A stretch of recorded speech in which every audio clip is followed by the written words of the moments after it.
Olá, sejam bem-vindos ao AEnfloCast, é o segundo episódio deste podcast que desde o nascimento se tornou indispensável para o empresário de São José e região. Estamos no nosso Conecta 360, o espaço de transformação digital da Enflo e da CDL de São José. Um espaço que nos orgulha muito e que tem tudo a ver com o nosso assunto de hoje. Nosso assunto hoje, o Prêmio AEnflo de Inovação. As datas, as inscrições, o regulamento, o porquê você deve participar, entender o prêmio como uma grande vitrine para o seu negócio. Tudo isso a gente vai discutir aqui hoje. Eu estou com dois convidados que sabem muito sobre o assunto. Estou com o Robson Truppel, que é o nosso diretor de desenvolvimento econômico da instituição. Seja bem-vindo, Robson. Olá, Edmilson, obrigado pelo convite. Vamos tentar suprir as necessidades dos empresários agora. E o Robson tem a missão de presidir pela segunda vez. No ano passado assumiu muito a responsabilidade na comissão do prêmio e esse ano na presidência, né? E também está o nosso querido Gustavo Lima Soares. Vamos anotar Gustavo Soares, então? É isso aí. Gustavo Soares, que é consultor educacional e coordena o recém-formado Núcleo de Inovação da Enflo. Vamos falar também sobre esse núcleo, que é um núcleo multissetorial e pode ser muito interessante para você participar também. Seja bem-vindo, Gustavo. Obrigado, Edmilson. Robson, é um prazer muito grande estar aqui com vocês. Beleza, vamos lá. Vamos começar então anunciando o serviço básico. Quando é o prêmio? Até quando vão as inscrições, Robson? Vamos lá. O prêmio, as inscrições já estão abertas. O término das inscrições é no dia 11 de abril. As empresas associadas até o dia 21 de março podem concorrer e se inscrever tranquilamente. Existe um site, que é o prêmioaenflo.com.br, específico para isso. Um site simples, você entra com informações básicas, descreve o caso, o case que você tem. E culmina tudo com a premiação no dia 8 de maio, no Teatro do Multiuso de São José, num evento que pretende homenagear e premiar, reconhecer os empresários que tiveram essas suas inovações implantadas, melhorando sua competitividade, melhorando seus negócios, e tudo isso com foco no cliente. Que maravilha. E é de fato um grande reconhecimento, porque além do evento, que é muito bonito, tem também depois uma produção de vídeo, né, com os finalistas, aliás, com os vencedores em cada categoria. Vamos explicar também as categorias desse prêmio para... Depois a gente me lembra de a gente retomar esses dados importantes no final do nosso bate-papo, as datas e as categorias. São 5 categorias divididas em subcategorias. Quais são elas, Robson? Nós temos a categoria Indústria, Comércio, Serviços, Educação e Tecnologia. Essas 5 categorias são subdivididas em outras 3 subcategorias, de 1 a 30 funcionários, de 31 a 100 e mais de 100 colaboradores. O objetivo é que a gente possa fazer com que empresas do mesmo tamanho, mais ou menos da mesma forma, possam competir sem uma desigualdade muito grande entre elas. Perfeito. E esse prêmio ele foi totalmente renovado este ano. Já a gente fala sobre isso, mas antes deixa eu ouvir um pouquinho o Gustavo. Falar um pouquinho do núcleo primeiro, né? Que tem tudo a ver com o movimento que a gente tem feito já do Prêmio AEnflo Inovação com o próprio espaço Conecta, ou seja, a instituição ela tem levantado essa bandeira da inovação, né? E o núcleo veio na hora certa, você está na presidência do núcleo. Como é que está esse começo de trabalho, Gustavo? Então, a gente começou com o núcleo em outubro de 2024, no final do ano, né, com os primeiros planejamentos, e agora já tivemos a primeira reunião no meio de fevereiro, a gente vai para a segunda agora dia 27, e a vontade do empresariado de São José de participar daqui da Grande Florianópolis é muito grande, né? Nós estamos já com quase 30 nucleados, né? O núcleo jovem. Começou bem, né? Na primeira reunião nós tivemos 14 empresas convidadas, né? Interessadas em saber o que a gente estava fazendo ali. E a ideia é justamente essa, consolidar essa cultura de inovação e do empreendedorismo dentro aqui da nossa associação, ensinando de alguma forma, educando o nosso empresariado o que é inovação. Que inovação não é só tecnologia, que a gente não está só falando de botar coisas tech dentro da empresa, mas de aumentar a qualidade dos processos e olhar todas as coisas da nossa empresa com bastante atenção, né? Então a gente começa com esse propósito agora no início de educar para a inovação, de criar essa cultura. E ali, óbvio, a gente quer também gerar negócios entre os nossos nucleados, mas a ideia mesmo é que a gente consiga construir uma cultura de inovação para todos nós aqui da Enflo. E a cultura de inovação não sai só a empresa ganhando, né? Mas o cliente, a economia regional, é uma cultura que a gente precisa. Não é à toa que uma instituição do nosso tamanho, com cerca de 4 mil associados, tem levantado essa bandeira, porque a gente sabe do efeito que existe, que causa na nossa sociedade, né? A inovação traz muitos benefícios. Deixa eu só questionar mais um pouquinho sobre o núcleo. Ele é multissetorial. Qual que é a proposta do núcleo? Então, qualquer empresa pode participar, independente do setor e do tamanho, não tem problema nenhum. E a gente está ali atrás de literalmente criar um ecossistema de inovação aqui dentro. Então, trabalhar cooperativamente, colaborativamente, para que as empresas inovem nos seus processos e nos seus produtos, que a gente consiga trazer para cá esse ambiente, né, de negócios voltado para inovação. Então, se eu tenho lá uma oficina mecânica e eu quero inovar no meu negócio, eu venho para cá para entender justamente o que é a inovação do meu negócio e aprender com os meus colegas. Então, a gente tem salão de beleza, a gente tem oficina mecânica, a gente tem indústria, a gente tem software houses que estão trabalhando com o desenvolvimento de inteligência artificial para os negócios.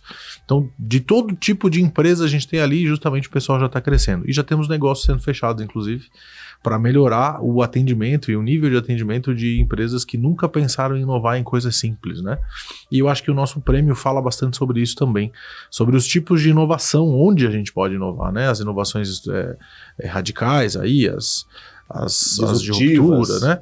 Então, eu acho que é isso, a gente está trabalhando nisso ali no núcleo, justamente para proporcionar essa cultura do empreendedorismo e da inovação para que as empresas melhorem a qualidade de seus serviços. A inovação é um assunto que rende muito, a gente vai trazer alguns tópicos aqui, os tipos de inovação é importante a gente falar, porque muitas vezes o empresário olha para o seu negócio e não percebe inovações que ele já implantou, ou não tem uma cultura da empresa que promova a inovação, né? Porque a inovação envolve risco.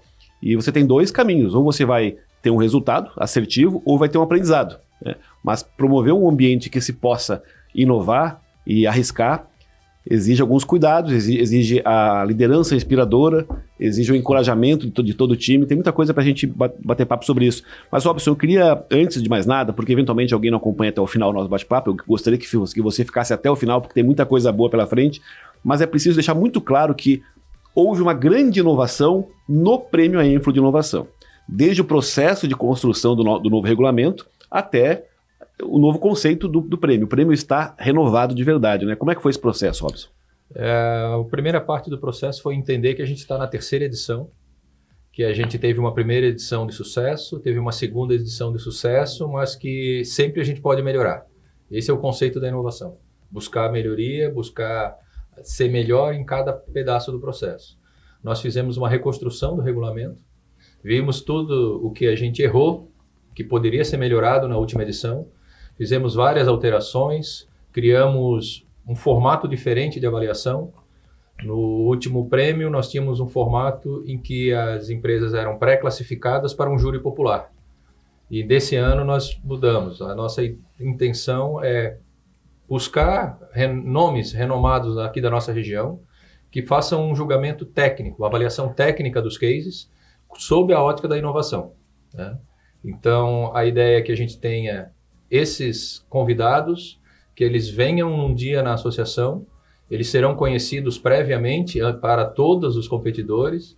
No último prêmio, por exemplo, os avaliadores foram conhecidos só para quem foi na premiação. Sim. E isso não nos pareceu justo. Acho que a gente tem que fazer essa comunicação de maneira antecipada.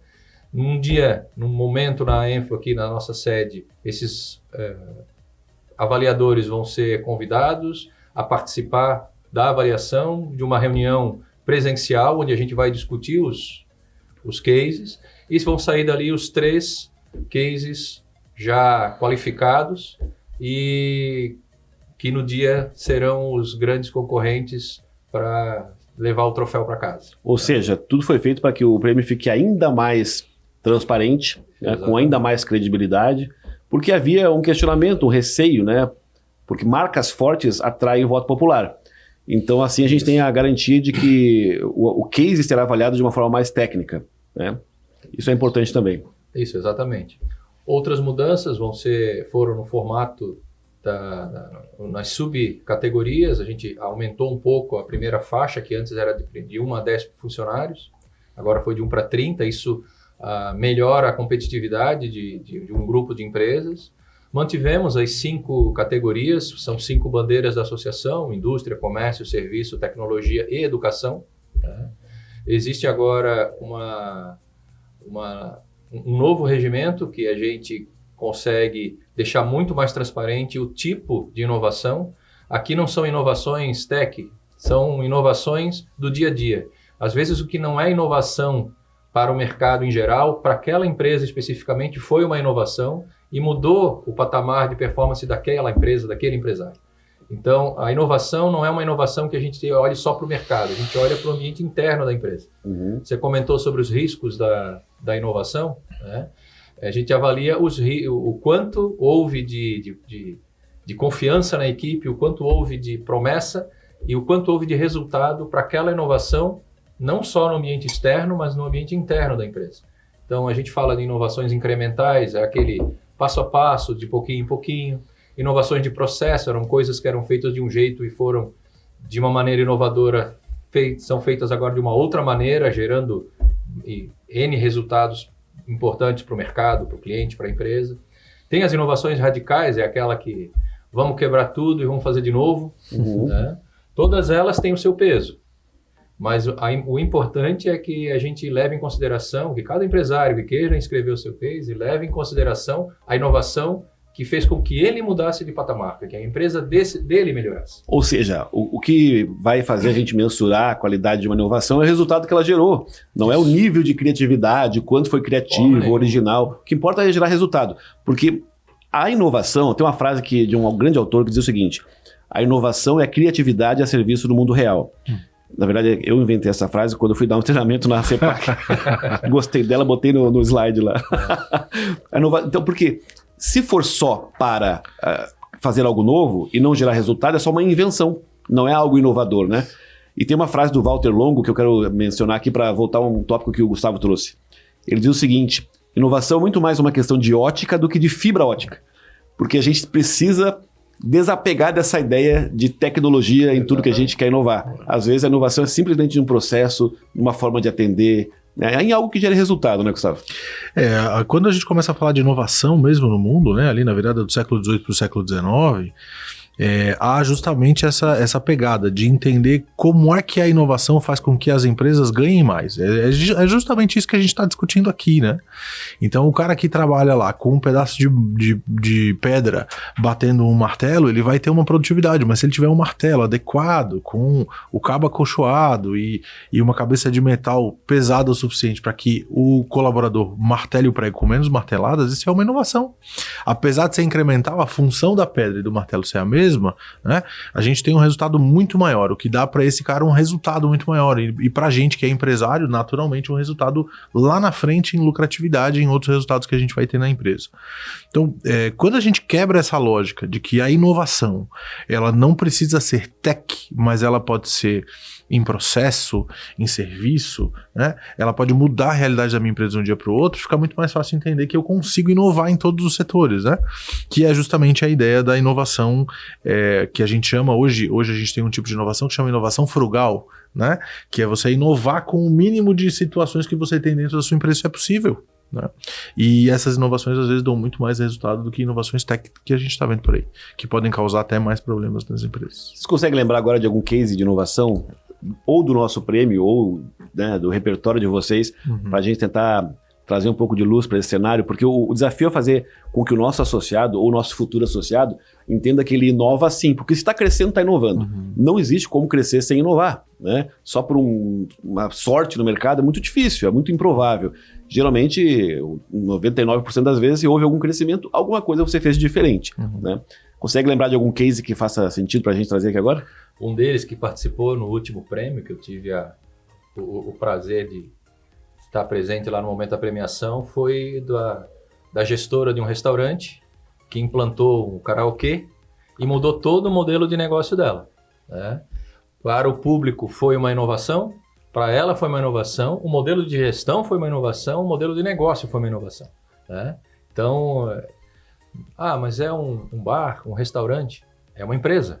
Ela tem os seus funcionários, ela gera a sua riqueza e ela precisa buscar os seus clientes. A inovação ali me chamou muita atenção porque foi num ambiente totalmente fora daquele mundo empresarial, tech, isso, aquilo, né? É o famoso oceano azul, né? Ela se posicionou no mercado de uma forma que praticamente ela não tem concorrência. E pode fazer com que surjam os concorrentes com base na ideia dela. E essa é uma outra coisa que é interessante a gente pensar, né? A inovação, às vezes, é uma modelagem de alguma coisa que está funcionando em outro mercado, ou até mesmo num concorrente de proporção diferente, que você pode trazer para o seu negócio. Não precisa ser criado do zero, mas se funcionar, gerar resultado, né, mesmo que não seja uma ideia originalmente sua, a gente pode considerar que houve uma inovação sim, né? Pode, com certeza. Inclusive, a primeira inovação documentada na história como inovação foi isso, né? É a utilização de máquinas para a produção de tecidos que antes não eram utilizadas. As pessoas produziam tecidos manualmente, o cara tirou os teares mecânicos, os manuais, e botou os mecânicos no lugar. Algo que já existia, que já funcionava, já dava resultado, e aquilo se tornou uma inovação. É exatamente o caso do karaokê no restaurante. O karaokê já existia, o restaurante também, mas as duas coisas juntas não. E isso é uma inovação, é fantástico, né? É legal a gente pensar que a inovação ela nasce da curiosidade e do questionamento, né? E a grande pergunta a ser feita é, por que não? Né? E se eu fizer isso? Né? Fazer essa tentativa, o que pode acontecer? Só que aí, como eu disse antes, existe também um nível de risco que a gente está disposto a assumir, para que a gente possa fazer aquela inovação acontecer, né?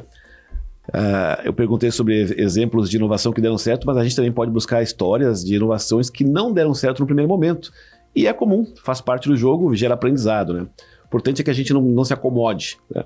Agora, no nosso prêmio, vamos repetir as datas, Robson, para a gente frisar bastante. Até o dia 11 de abril... Final das inscrições. Se você não está associado, precisa se associar para concorrer até dia 21 de março. E no dia 8 de maio, o prêmio dessa vez será no teatro que é ali do Centro Multiuso de São José, na beira-mar de São José. Então tá tudo novo, o ambiente é novo, o regulamento é novo, o prêmio é novo. No primeiro ano nós tivemos o palestrante era o professor Clóvis de Barros Filho. No segundo ano recebemos o Marcos Pianges, um grande amigo meu, colega de TV por muito tempo, que trouxe uma outra perspectiva. Nesse ano a gente já pode anunciar ainda não, palestrantes? Não, ainda não, né? Imaginei. Nós estamos buscando, nós temos 3 opções, a gente está fazendo a avaliação junto com a equipe dessas opções em relação à agenda. Então, no momento, a gente ainda está em aberto com essa definição. Beleza. E agora, qual é o trabalho? Nesse momento assim que antecede a nossa data, né, do evento, o trabalho passa por encorajar o nosso associado a se inscrever, né, Robson? Exatamente. Agora vem uma fase de gerar conteúdo, de tentar envolver e mostrar os benefícios, de demonstrar, de mostrar para o mercado, mostrar para os clientes, mostrar para a classe empresarial quais são as suas inovações, né? Eu costumo também dizer que é o momento do empresário mostrar o quanto ele foi criativo, o quanto ele foi destemido, né?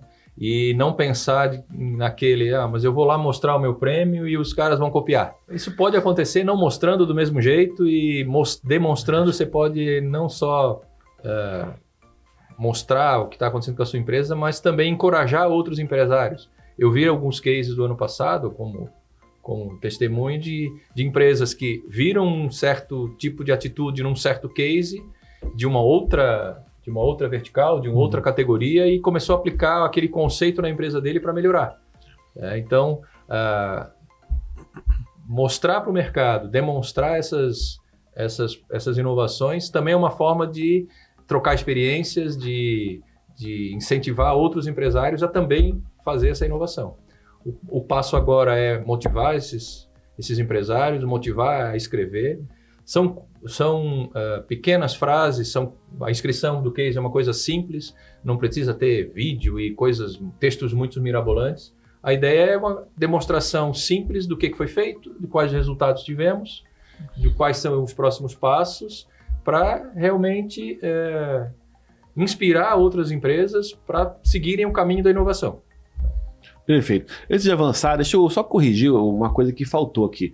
Para mim, não faz sentido a gente estar no podcast e não entender exatamente o que as pessoas envolvidas fazem para além do associativismo.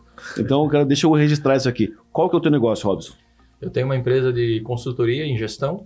A empresa já está no 16º ano, ajudando clientes a inovar, encorajando-os a inovar e trabalhando com todas as questões que uma gestão de uma empresa tem no seu dia a dia. E o nome da empresa? R2 Brasil. E o Instagram da empresa? R2 Brasil, @R2 Brasil. E a tua, Gustavo? Então, eu hoje trabalho com desenvolvimento de materiais instrucionais, consultoria educacional e desenvolvimento de negócios, né? Principalmente baseados em conhecimento. E a Adquirir Conhecimento está no mercado aí para ajudar isso, né? Para ajudar empreendedores justamente a a levantarem os seus conhecimentos e transformarem em negócio. Adquira conhecimentos ao nome da Adquira empresa. conhecimento. Você é professor? Eu sou professor universitário também, trabalho na Univale já há alguns anos. Trabalho com empreendedorismo, inovação já há muito tempo. E o que te fez assumir esse desafio de coordenar o núcleo de inovação recém-criado aqui na instituição? Eu acredito que a educação é o principal passo para que as pessoas quebrem com as suas realidades hoje, né? E possam construir novas realidades. Eu entendo que, como empresário, faz parte da minha vocação pessoal trazer um pouco dessa educação sobre os conceitos relacionados à inovação, ao empreendedorismo, para que os nossos empreendedores, que por vezes não empreendem porque tem dinheiro no bolso e querem começar a sua empresa, né? Por vezes empreendem por necessidade. Sim. Para que esses caras possam entender a regra do jogo e conseguirem quebrar algumas lógicas sociais aí que a gente vê estabelecidas. E nada melhor do que estudando, fazendo networking qualificado com empresários e associados com gente que quer colaborar, né? Quer crescer aí dentro do associativismo. E acho que a Enflo e a CDL de São José fazem esse papel incrivelmente, foi por isso que eu optei por assumir esse desafio. Essa seria a minha próxima questão, que você acabou de antecipar, eu vou trazer para o Robson também. O quanto o associativismo contribui para que você tenha uma empresa que promova a inovação, que tenha um ambiente capaz de nutrir a inovação?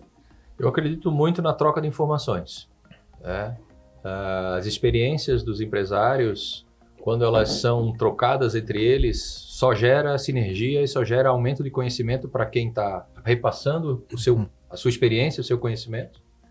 E para aqueles que estão buscando alguma luz, alguma possibilidade de também se destacar naquelas suas atividades. Então, o associativismo, ele colabora muito nesse sentido.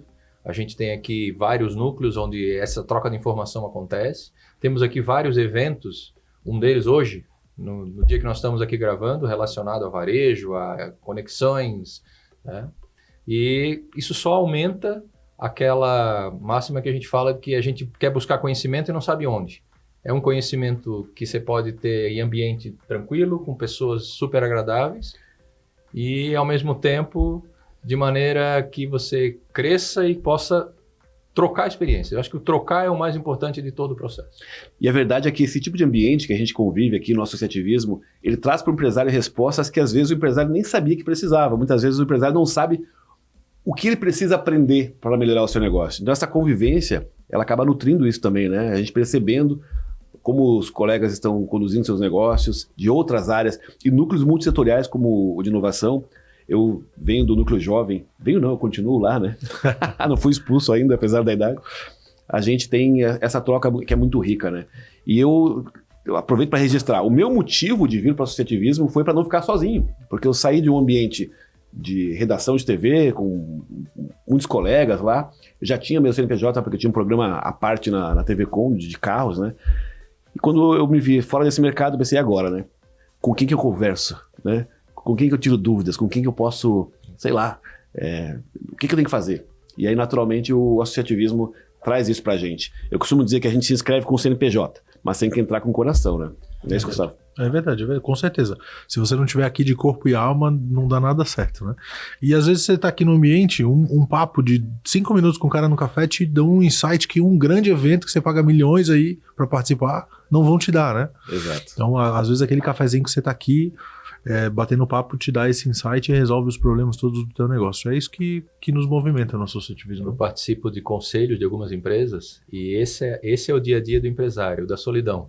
Uhum. Então a gente se reúne para discutir a empresa, para fazer uma troca de aconselhamentos para que aquilo possa virar um insight para alguma coisa. Então o ambiente do associativismo ele te dá muito isso de uma maneira mais suave, não tem o rito do conselho de administração, do conselho consultivo, mas tem aquele ritmo de trocar ideias e nesse momento o empresário ele acaba tendo até, ele se permite ouvir coisas que dentro da empresa ele não se permite. Verdade. Então é um resultado bem diferente, bem positivo. E o encorajamento que dá, né? Você percebe que tem gente assumindo riscos que você não assumiria e pensou, opa, peraí, né? Por que não, né? Que é aquela velha pergunta de onde nasce a inovação. Vou dar um exemplo aqui, o Diogo Bess Fontana, da Madeireira União, ele lançou o podcast dele, né?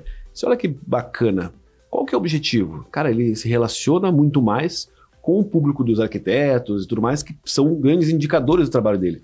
Então ele acaba retroalimentando o processo da Milão Acabamentos, que é uma das empresas dele, com uma inovação simples. Eu não sei nem se ele se inscreveu no Prêmio Inovação por conta disso, mas gera resultado. E às vezes o exemplo, não é nem a troca de ideias, às vezes você só perceber como alguém pensa já te ajuda demais, né? O Robson acompanhou na última reunião, o Roberto Deschamps estava aqui, e ele disse uma frase que eu fiquei com essa frase até hoje batendo na minha cabeça. Ele falou o seguinte: não tenha pressa, mas não perca tempo. É isso aí. Eu disse, caramba, olha que loucura o jeito que os caras pensam. Saramago. Né? Não tenha pressa, mas não perca tempo. É de Saramago? Saramago. Então, vou corrigir o autor da frase, mas eu ouvi pelo Roberto Deschamps. Tá certo. Meus amigos, vamos fazer um reforço do convite para o empresariado para olhar com carinho para o seu negócio e, consequentemente, para o Prêmio Inovação. É um reconhecimento que você provavelmente merece.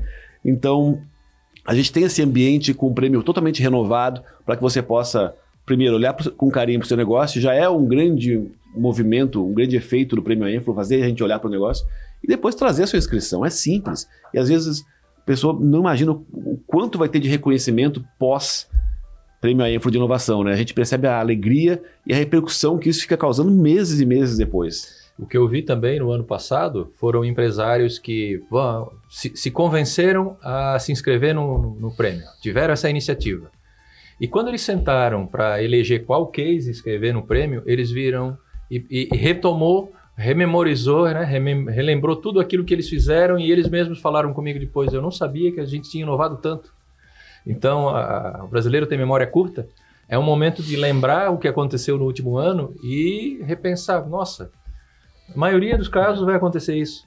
Fizemos tanta coisa, a gente nem se lembrava, com a correria do dia a dia, isso passou batido e, poxa, tiveram empresários que queriam inscrever 2 cases no ano passado, e a gente, poxa, não dá, a regra não é essa. Mas de tão positivo que foi a experiência de sentar com seus colaboradores e pensar, poxa, o que a gente inovou? Sobre esse conceito, sobre essa ótica do prêmio, o que a gente inovou? E saiu uma folha cheia, né? Vale lembrar que o prêmio ele vai coroar a inovação que você fez no seu negócio e não a inovação do seu negócio que impactou o mercado. Então você com certeza que está aí assistindo a gente, né? Com certeza você tem o que inscrever no prêmio e pode pensar aí com a sua equipe como é que você inovou no seu negócio. E é isso que esse prêmio vai premiar, né? Isso é muito legal. E simplesmente por bater papo com a equipe sobre isso, já é engrandecedor, né? Com certeza. Todo mundo acaba se envolvendo. O funcionário, o colaborador que percebe esse movimento da empresa, ele quer fazer parte disso, ele puxa a régua para cima, então é um movimento que é ganha-ganha. Além de falar do passado, vem as ideias para frente, né? Numa reunião dessas, de mente aberta, coisas acontecem. E não só precisamos falar do passado, podemos falar do futuro. Então, com certeza, novas ideias, novas inovações vão aparecer dessa discussão. Não tem preocupação com data, né? Eu implantei essa inovação em 2024, não faz diferença. De preferência no último ano. Tá, no último ano, de preferência. No decorrer de 2024, para a gente não premiar coisas que já são antigas, assim, do ponto de vista da empresa e que não são compatíveis com a ideia do prêmio. É porque, eventualmente, você começou um processo em 2023, mas colheu os resultados em 2024. Tá valendo. Valendo, sem problema. Beleza. Então, Gustavo, estava pronto para deixar mais uma contribuição? O que eu queria dizer é que não tenha medo de falar de inovação no seu negócio, independente de qual seja o tamanho. Vem falar de inovação aqui no Prêmio de Inovação. Porque participando desse movimento, você já vai conversar aqui com outros nucleados, com outros associados sobre o que você está fazendo. Às vezes, trocando uma ideia, você consegue pegar daí um bom incentivo para participar do prêmio do ano que vem. Isso. No ano passado, no último prêmio, a gente teve aí 2 eventos pós-prêmio para os classificados, que foi uma reunião com todos os vencedores, em que a gente pôde ouvir em detalhes a experiência de cada um durante a sua inovação. E o que eu achei muito interessante nesse bate-papo que a gente teve foi, ok, a inovação ganhou, foi legal, mas o que deu de errado durante a inovação? Porque os percalços acontecem. Sim, é fundamental. E às vezes saber o que fazer não é tão importante do que saber o que não fazer. Então foi uma troca de experiência muito enriquecedora. A ideia desse ano é que a gente, de alguma maneira, publique isso essa discussão. E o outro ponto importante é que para os vencedores foi feito um vídeo em que toda a história da inovação, a história da empresa, a história do que aconteceu, pré-prêmio, ela é contada pela empresa e é divulgada nas redes sociais da associação. O vídeo é disponibilizado para a empresa para que ela possa fazer uso dessas informações e publicar no mercado dela. Agora, é muito importante avaliar resultado, né? Até para você poder mensurar o quanto essa inovação contribuiu ou o quanto você errou no processo. E aí, você pode ter um fracasso momentâneo que te credencia para um grande sucesso de inovação no futuro, né? Então, ter essa cultura de inovação é o que mais importa do que, de fato, acertar sempre, né? Ter a cultura significa assumir risco, saber medir até onde eu posso arriscar e como eu posso depois medir e aprimorar e fazer com que esse processo não pare, não é isso, Gustavo? A gente tem que entender que para inovar a gente tem que errar. Não há inovação sem erro. Essa é uma cultura que nós precisamos destruir dentro das nossas empresas. Se você quer inovar, ter resultados extraordinários, primeiro você precisa estar dormente ao erro, você precisa errar. Quanto mais você erra, maior a chance de você acertar. O erro, então, isso é cultural em muitas empresas. As empresas mais inovadoras do mundo premiam o erro.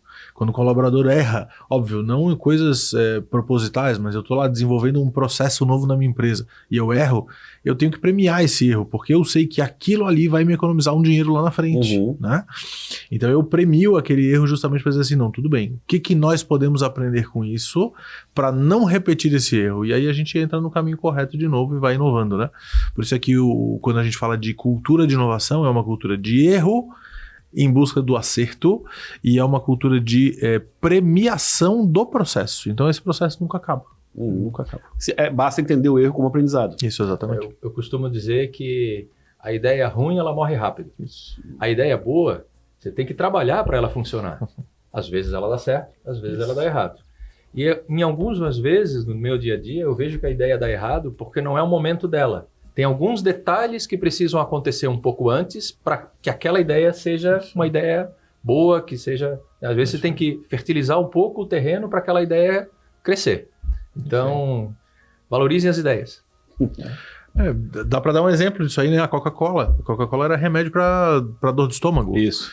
E foi vendida como refrigerante e hoje é uma das maiores potências das empresas de bebida do mundo inteiro, né? Pasta de dente, o pessoal queria vender mais pasta de dente e vendia no tubinho com a saída pequenininha. Alguém disse assim, não, vamos fazer um pouquinho maior. Errando, eles descobriram que precisava fazer maior para vender mais pasta de dente. Então, quer dizer, no processo, a gente vai aprendendo, né?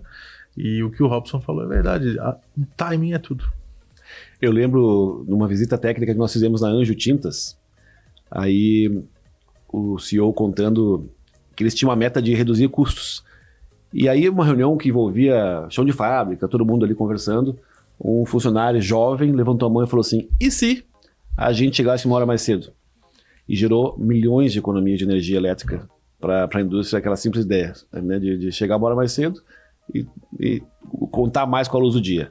Teve outro exemplo de alguém que teve a ideia de botar um ventilador no final de uma esteira para produto para resolver. E assim, às vezes pequenas ideias. Por isso que é importante cultivar um ambiente em que as pessoas se sintam encorajadas a falar, né, que faz parte do processo. Pode ser uma grande bobagem, mas essa bobagem pode levar, pode ser a sementinha para uma ideia funcional, né? No processo de inovação, eu costumo também dizer que a gente não pode dar a primeira resposta com a emoção. Que a primeira resposta quase sempre vai ser não. Quando te convidam para um churrasco, você não diz sim.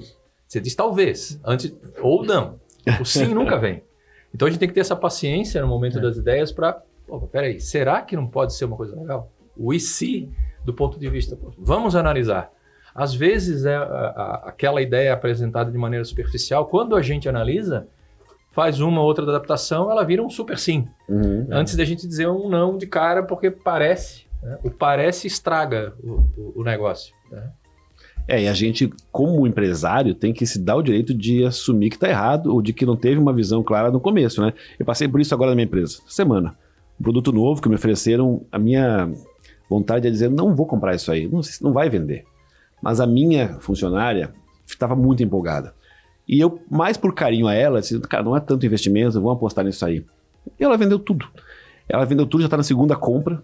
Ela já vendeu metade do segundo pedido e eu tive que me render. Digo, olha, ela viu algo que eu não vi. Então essa percepção, essa abertura, a gente como líder precisa estar o tempo inteiro. Isso abre espaço para o novo, né? Ou seja, ela aumentou meu faturamento graças ao fato de que eu deixei ela me persuadir. É muito bom isso. Meus queridos, vamos reforçar as informações de serviço do prêmio. Categorias, datas, local. Robson. Categorias: indústria, comércio, serviços, tecnologia e educação. As subcategorias: até 30 funcionários, de 31 a 100 e acima de 100. Inscrições abertas no site premioaenflo.com.br até o dia 11 de abril, para associados até dia 21 de março. E o prêmio no dia 8 de maio, na noite do dia 8 de maio, no Teatro do Centro Multiuso de São José. Esperamos todos lá. Escrever o case não é complicado, é um pouquinho de boa vontade, um pouquinho de vamos rememorar o que nós fizemos e com certeza a inscrição vai valer novas inovações durante essa conversa de qual inovação a gente vai inscrever, porque vão ter muitas. Quando você sentar para olhar, você vai ter muita inovação e vai até ficar em dúvida de qual escolher, tenho certeza disso. Gustavo, convite final aí para o nosso empresário se encorajar e vir para o prêmio. Não dá para deixar de se inscrever no prêmio de inovação. Eu acho que ter lá na sua estante aquele troféu bonito e contar a história aí para os seus clientes, para o seu ecossistema, que você venceu o terceiro prêmio de inovação da Enflo, é um grande feito, né? Para 2025. Escreve aí que você não vai se arrepender. Maravilha, e fica o nosso compromisso de, em breve, nas redes sociais da Enflo, aliás, se você não segue, vai lá, a Enflo CDL São José, em breve vamos divulgar o grande palestrante, o nome nacional que vem para essa edição do prêmio. Então, eu vou repetir as datas aqui, dia 8 de maio é a edição do prêmio, no teatro junto ao Centro Multiuso de São José, 11 de abril é o prazo para as inscrições, mas é preciso ser associado à Enflo. Então, caso você não seja, você pode se associar até o dia 21 de março. Só para deixar claro essa diferença de datas, dia 11 de abril é inscrições, prazo para inscrições, e 21 de março prazo para se tornar associado à Enflo CDL de São José. Meus amigos, Robson Truppel, Gustavo Soares, que poderia ser Gustavo Lima também. É isso aí. Muito obrigado pela contribuição, né? Pelo encorajamento e parabéns aí por esse olhar para a inovação. Robson, um grande trabalho, naturalmente o presidente da comissão, porque ano passado assumiu muita coisa, esse ano se deixa comigo, né? Tá divertido. Tá divertido. E o nosso núcleo nascendo forte já e crescendo, o núcleo de inovação. Parabéns também, Gustavo. Obrigado, Edilson. E para você, muito obrigado por estar com a gente aqui. Se inscreve nesse canal aqui no YouTube. A gente precisa de mais inscritos. Dias atrás, a gente deu uma bronquinha, entre aspas, aos colegas que fazem parte do nosso dia a dia e se esquecem de inscrever. É normal, se esquecem. Então, não se esquece. Faz isso agora, dá aquele joinha, compartilha. Vamos fortalecer esse movimento da Enflo CDL São José e o movimento de inovação para nossa região. Abraço, até a próxima. Tchau, tchau.